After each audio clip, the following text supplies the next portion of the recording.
you there? Do you fancy a story again? I hope so. Now, I think that my friend Little Horse has got an extra special story today for a very special little girl. Her name's Faith. She's one of my new friends, and I met Faith the other morning when she was getting ready to go to school. She looked ever so smart in her uniform. Now, Faith, how did it go? Did you have a good day at school? And I really hope the answer is yes to that, because I've got another little friend. His name's Bobby, and he's going to school for the first time tomorrow since all of this strange business happened where we didn't go to school anymore. And I think it's quite normal to feel a little bit nervous. So, Faith, give Bobby a really big wave and tell him it's going to be okay. I think I've got some other little friends who are at school at the moment. Do I see a group F and a group J? Do I see Miss Wheatley and do I see Mrs. Frew? I do. Hi guys, it's lovely to see you again. Oh, and I see Violet. Hi Violet, how are you? How's your mum? And is Laura there with you? I thought so. Oh, and down the road there's all the people at Carol's Childcare. Hi there, nice to see you. And let me have a look. Have I got any of my other Stanton friends in the house?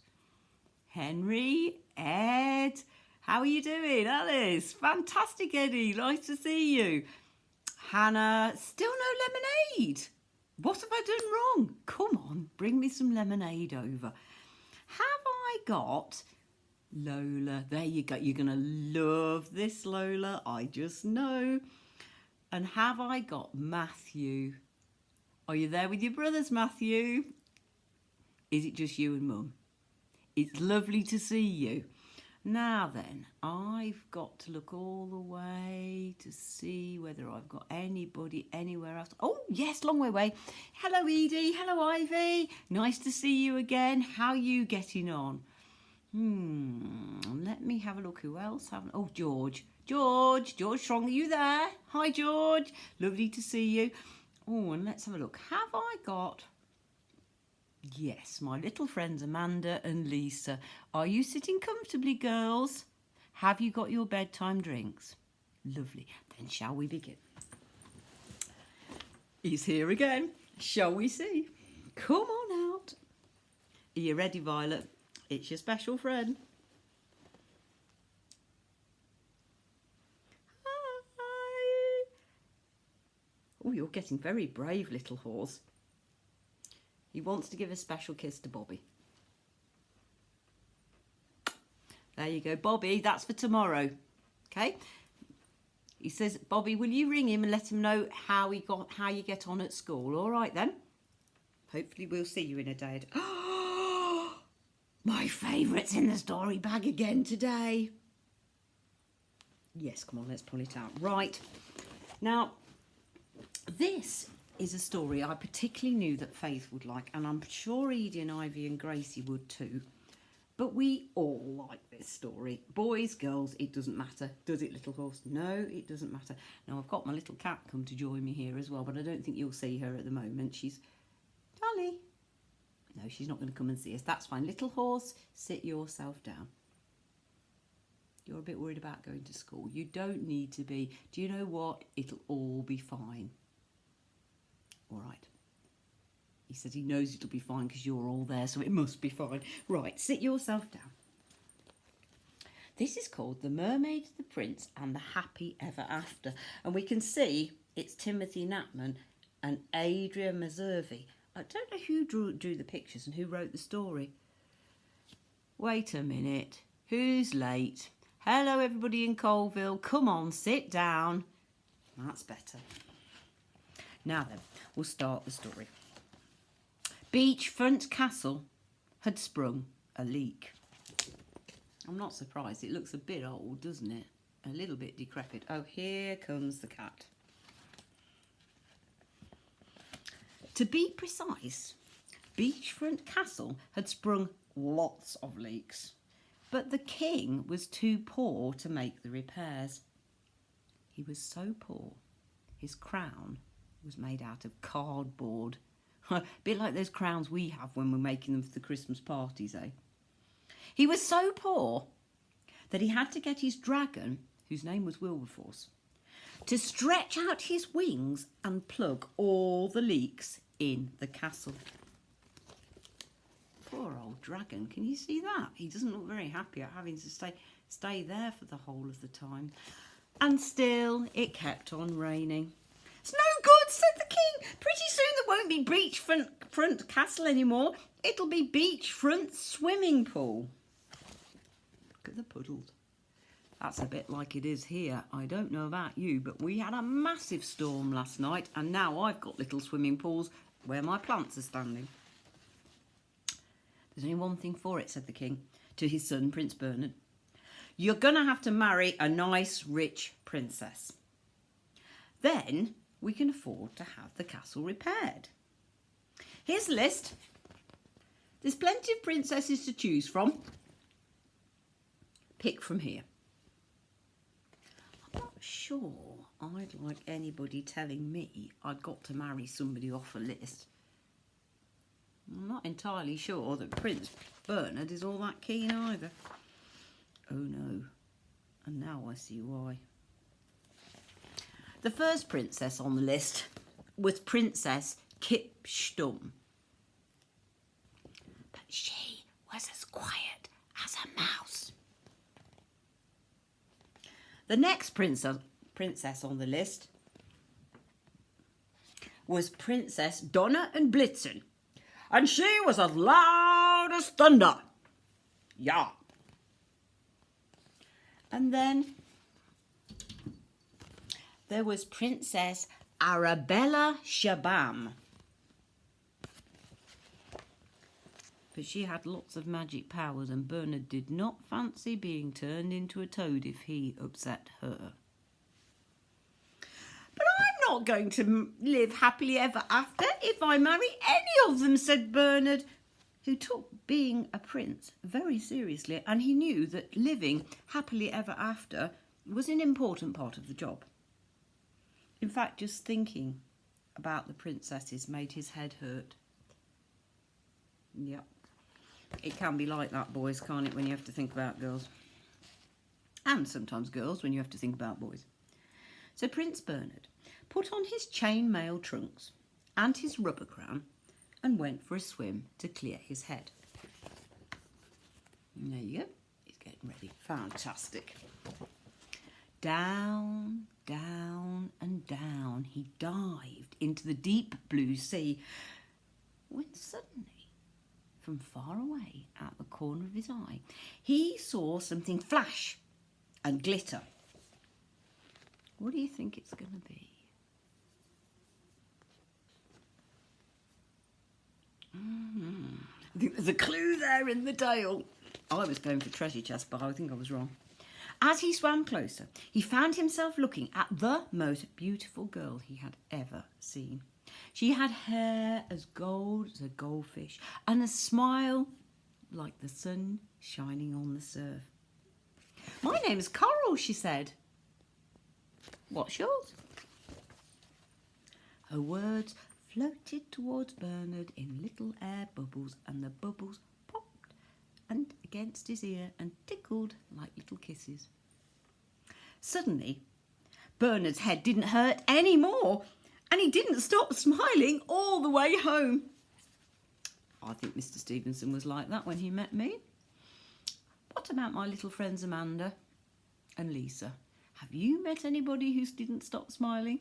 I bet you have.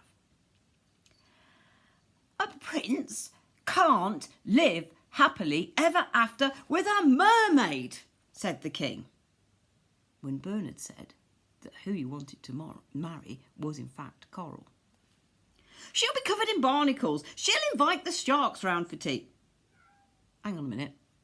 Is she rich?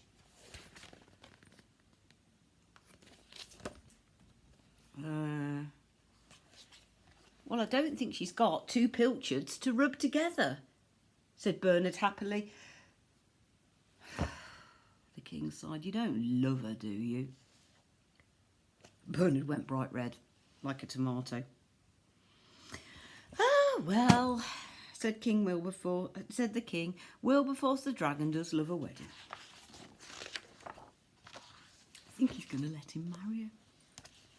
The king was up all night making paper wedding decorations from old newspapers. We've done that before at school. And Wilberforce just about managed a fairly smoky firework display. And the guests shouted, "Hooray, hooray, long live Prince Bernard." But then they whispered, "Why is he marrying a fish tank?" Well, of course, the answer to that is that mermaids can only breathe underwater. So Coral had to live in the enormous fish tank. Is there any... Well, there's some water in the castle. Oh dear. But even though it was the biggest fish tank in the whole kingdom, Coral was used to swimming in the wide, wide ocean. She so missed the sea. I know how she feels. Sometimes I miss going out a bit and seeing my friends, don't you? It feels like we've been stuck in our homes forever and ever and ever and ever and ever and ever and ever. So I know how Coral felt. As the days passed, Bernard noticed the sadness in Coral's eye. "We're never, ever, ever going to live happily ever after like this," he said. "Oh, look, she just looks sad." So very late one night, he wheeled Coral's fish tank down to the beach and tipped her back into the sea. And he jumped in after her. Look, to see his flippers going there. And although Bernard and Coral didn't have two pilchards to rub together, they could live happily ever after in the little shell house at the bottom of the sea. If it hadn't been for one tiny little problem. Can you guess what the problem was? It's nothing to do with Coral. Look, she's looking fine.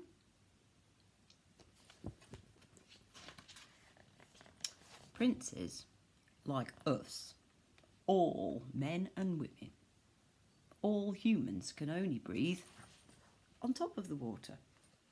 So Bernard had to keep swimming back up to the surface every time he needed to take a breath, every time he needed air. And whenever he did that, he popped up.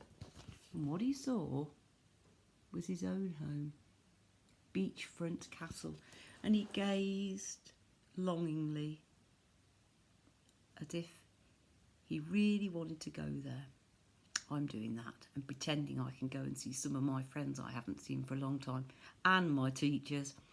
And I'm pretending that I can go to the seaside. But we will do soon. Back to the story. "We'll never, ever live happily like this," said Coral. "You're right," said Bernard sadly, and Coral was heartbroken. What had happened to true love?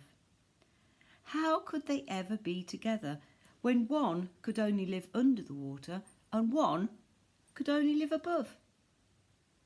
Right now I'm thinking it's a shame they didn't have Zoom or FaceTime or House Party or Messenger or any of those things where you can see your family online, because I love to see mine that way. But I'm guessing there perhaps isn't any electricity under the sea, and you can't take your iPads and tablets down there or your phones, can you?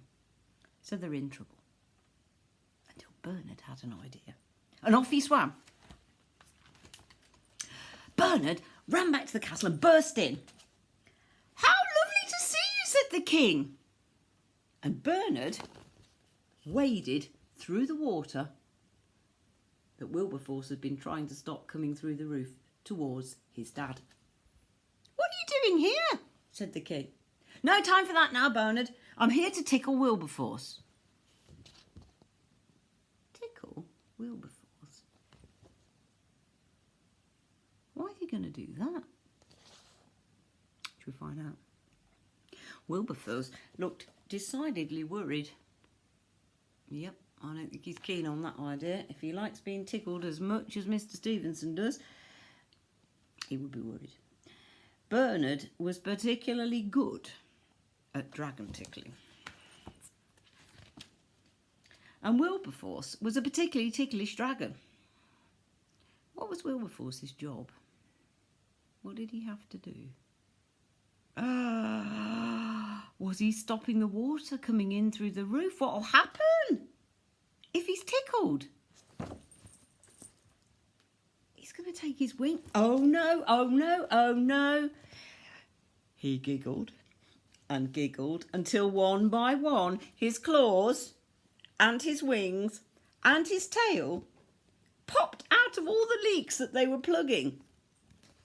"Stop!" said the king, "or it won't be beachfront castle anymore. It's going to be beachfront swimming pool." "Exactly," said Bernard. And all at once the water came whooshing and swooshing into the castle. And suddenly the castle was alive with fountains and waterfalls. And the waters rose and Coral swam in from the sea and straight into Bernard's arms. Together at last, they cried, "We're never going to be parted again." And they weren't. They never did repair Beachfront Castle. They didn't have any money. But it didn't matter. Because Bernard and Coral and the king and Wilberforce were as rich could be. Because they had everything they ever wanted. And here's the end. Say it with me. Because at last they could live happily ever after. Woo! I love a story like that. The end. Do you know what? Wasn't that terrific? That's made me think about so many things. It's made me think that if you wait long enough, all things sort themselves out in the end. You just need to use your brain to be clever. And you just need to use your heart to hang on to, knowing it's going to be okay. Even when things are back to front, like they were in this story. So you guys have a terrific day. I will see you again. I have got a really, really good story coming next. And this one is especially for you, Matthew. Okay then. Tiny one finger wave. Come on. Say goodbye. It's time for your bed now. He says bye-bye. See you another day, he says. You going to turn the button off then?